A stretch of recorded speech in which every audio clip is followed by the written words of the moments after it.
Dan sekarang kita coba tes ya. Wes, kalau misalkan dari posisi stop ke gas pertama itu emang harus agak ditarik dulu ya.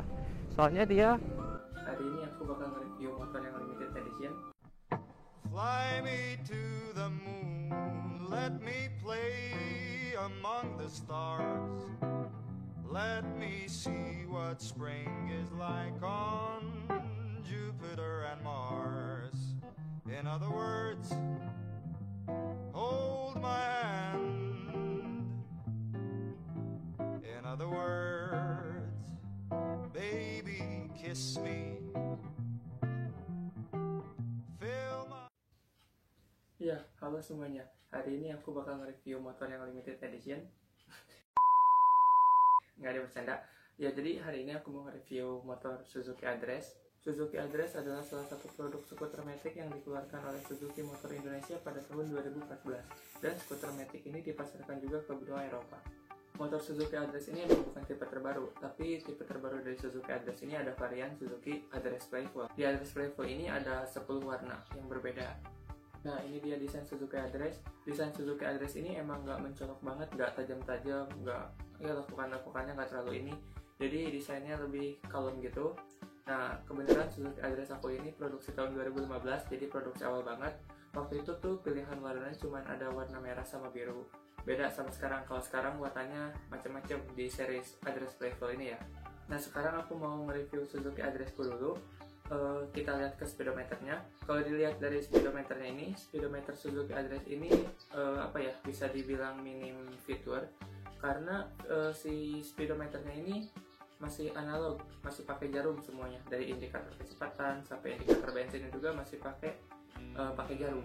Tapi yang bisa jadi poin plusnya itu si speedometernya itu gampang banget buat dibaca gitu, enak buat dibaca. Terus sekarang beralih ke bagian lampunya nggak ada yang istimewa, lampunya standar aja, masih pakai bohlam biasa, dan arus listrik di si lampunya juga masih AC. Jadi terangnya lampu itu ngikutin putaran mesinnya. Jadi kalau misalkan RPM-nya tinggi berarti si lampunya stabil kayak gitu.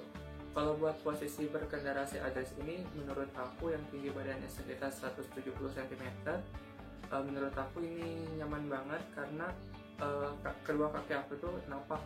Terus di bagian decknya itu ada tempat buat nyimpen air minum, atau bisa juga nyimpen sarung tangan, dan tempat si buat nyimpennya itu lumayan luas juga. Kita beralih ke sektor kaki-kaki Address.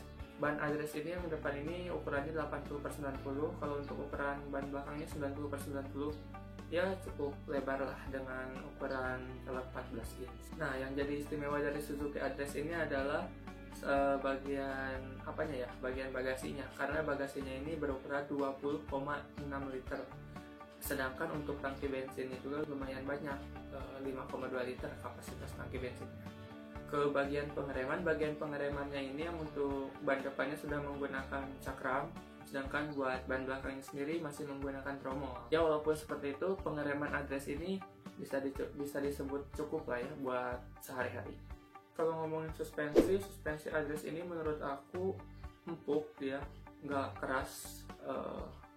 Ya pokoknya buat yang berat badan sekitar 55 sampai 58 kayak aku, menurut aku sih si suspensinya itu benar-benar empuk, enak lah. Jadi nggak keras banget tapi nggak ngeper banget.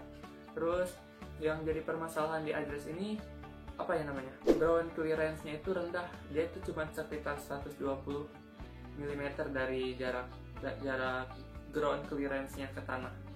Jadi rawan banget buat gasruk polisi tidur. Jadi kalau misalkan ada polisi tidur tuh harus benar-benar hati-hati banget, apalagi kalau bawa boncengan harus pelan-pelan banget. Udah beberapa kali juga aku gasruk. Ya jadi pokoknya harus hati-hati aja. Ya, jadi untuk mesin Address ini dia menggunakan kapasitas mesin sebesar 113 cc, SOHC tipe overstroke.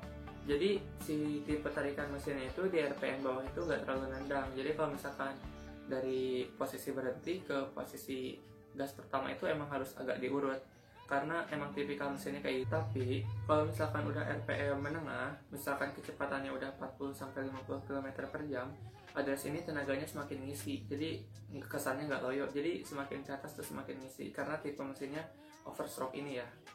Terus poin plus lainnya mungkin dari CVT address ini menurut aku halus banget, jadi nggak ada geredek sama sekali. Kalau misalkan dari posisi berhenti nggak drag gitu, nggak getarannya nggak kerasa, ya malah bisa disebut halus lah, jadi kayak nggak kerasa getarannya. Terus kalau misalkan motor ini sebenarnya kalau dilihat dari dekat kelihatan bongsor, tapi kalau misalkan udah jalan si motornya itu kelihatannya slim, dan berat si address pun nggak terlalu berat amat. Jadi bisa dibilang nih motornya kecil. Terus untuk update harga mungkin aku bakal cantumkan di sini. Ya, itu untuk harga address OTR Jakarta, dan sewaktu-waktu harganya bisa berubah. Ya mungkin cukup sekian review Suzuki Address dari aku. Kalau misalkan ada yang pengen dikoreksi atau ditanyakan, kita tulis di kolom komentar. Sampai ketemu di video berikutnya. Thank you.